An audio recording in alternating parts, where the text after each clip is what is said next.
ಮುಂಚಿನ ನಟನೆಯಲ್ಲಿ ಇಂಟ್ರೆಸ್ಟ್ ಇತ್ತಾ? ಹೇಗೆ ಈ ಪಾತ್ರಕ್ಕೆ ನಿಮ್ಮ ಆಯ್ಕೆ ಆಯಿತು ಅಂತ? ಹಾಂ,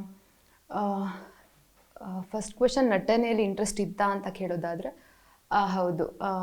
ನನಗೆ ನಟನೆಯಲ್ಲೇ ಇಂಟ್ರೆಸ್ಟ್ ಇದೆ ಅಂತ ನನಗೆ ನನ್ನ ಬಗ್ಗೆ ಗೊತ್ತಾದ ಮೇಲೆ ನಾನು ಶುರು ಮಾಡಿದ್ದೆ ಥಿಯೇಟರ್. ಅಲ್ಲಿ ನಾನು ವರ್ಕ್ ಮಾಡಾದಮೇಲೆ ನಾನು ಸಿನಿಮಾ ಕಡೆ ಆಡಿಷನ್ಸ್ ಅಂತ ಅಟೆಂಡ್ ಮಾಡಬೇಕಾದ್ರೆ ನನಗೆ ಈ ಒಂದು ಸಿನಿಮಾ ಸಿಕ್ಕಿದ್ದು.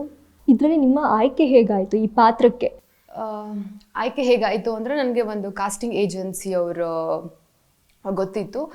ಅವ್ರು ನಂಗೆ ಹೀಗೆ ಕರೆದ್ರು, ಈ ಥರ ಒಂದು ಸಿನಿಮಾ ನಡೀತಾ ಇದೆ, ಸೊ ನೀನು ಬಂದರೆ ಆಡಿಷನ್ಸ್ ತೊಗೊಂಡು ಮಾತಾಡೋಣ ಅಂತ. ಸೊ ಆಗ ನಾನು ಅಲ್ಲಿಗೆ ಹೋದಾಗ ನನಗೆ ಶ್ರೀನಿವಾಸ್ ಡೈರೆಕ್ಟರ್ ಏನಿದ್ದಾರೆ ಅವ್ರ ಪರಿಚಯ ಆಯಿತು. ಅದಾದಮೇಲೆ ಮಾತುಕತೆ ಆಗಿ ಆಡಿಷನ್ ಆಗಿ ನನ್ನ ಪಾತ್ರ ಹೀಗಿದೆ ಅಂತ ಅವ್ರು ಹೇಳಿದ ಮೇಲೆ ನನಗಿಷ್ಟ ಆಗಿ ಓಕೆ ಮಾಡೋಣ ಅಂತ ಆಯಿತು. ಓಕೆ, ಹೀರೋಯಿನ್ಗೆ ಜೊತೆಯಾಗಿ ನಿಲ್ಲುವಂಥ ಪಾತ್ರ ನಿಮ್ಮದು ಅಂತ ಹೇಗಿದೆ ನಿಮ್ಮ ಕಾಂಬಿನೇಷನ್, ಹೇಗೆ ಮೂಡಿ ಬಂದಿದೆ ಅಂತ? ಅಂದರೆ ಜನಕ್ಕೆ ಒಂದು ಸುಳಿವು ಹೇಳೋದಾದರೆ ಅಥವಾ ಒಂದು ಮೆಸೇಜ್ ಹೇಳೋದಾದರೆ, ಹೀರೋಯಿನ್ಗೆ ಜೊತೆಯಾಗಿ ನಿಲ್ಲುವಂಥ ಪಾತ್ರ, ಸೊ ನಿಮ್ಮ ಪಾತ್ರ ಹೀಗಿದೆ ಅನ್ನೋವಂಥ ಒಂದು ಸುಳಿವು ಕೊಡೋದಾದರೆ ಏನು ಹೇಳ್ತೀರಾ?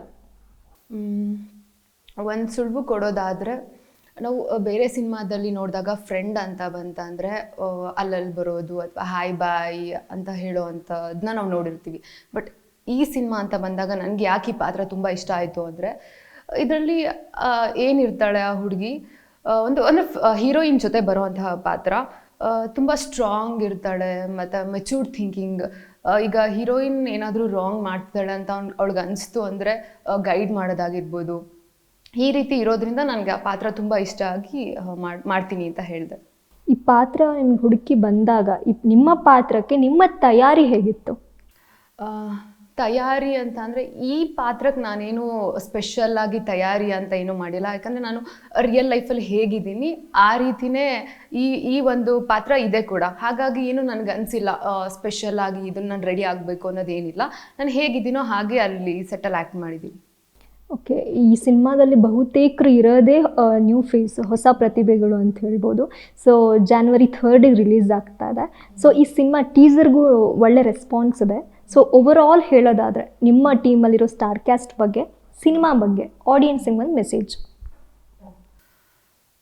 ನಾನು ಆಡಿಯನ್ಸ್ಗೆ ಏನು ಹೇಳ್ತೀನಿ ಅಂದರೆ, ಈ ನಮ್ಮ ಸಿನಿಮಾ ಇದು ಒಂದು ಕಂಪ್ಲೀಟ್ ಪ್ಯಾಕೇಜ್ ಅಂತ ಹೇಳ್ಬೋದು. ಅಂದರೆ ಎಲ್ಲ ಥರ ಆಡಿಯನ್ಸ್ಗೂ ಇಷ್ಟ ಆಗುತ್ತೆ. ನಾವು ಇದರಲ್ಲಿ ಬರೀ ಲವ್ ಸ್ಟೋರಿ ಮತ್ತು ಫೈಟ್ಸ್ ಆಗಿರ್ಬೋದು, ಎಮೋಷನ್ಸ್, ಒಂದು ಫ್ಯಾಮಿಲಿ ಅಂತ ಅಂದಾಗ ಏನೆಲ್ಲ ಎಮೋಷನ್ಸ್ ಇರುತ್ತೆ ಅದೆಲ್ಲ ಎಷ್ಟಾಗುತ್ತೋ ಅಷ್ಟೆಲ್ಲ ಕಂಪ್ಲೀಟಾಗಿ ಇದರಲ್ಲಿ ತೋರಿಸಿದ್ದಾರೆ. ಹಾಗಾಗಿ ಎಲ್ಲ ಥರ ಆಡಿಯನ್ಸ್ಗೂ ಇದು ಇಷ್ಟ ಆಗುತ್ತೆ.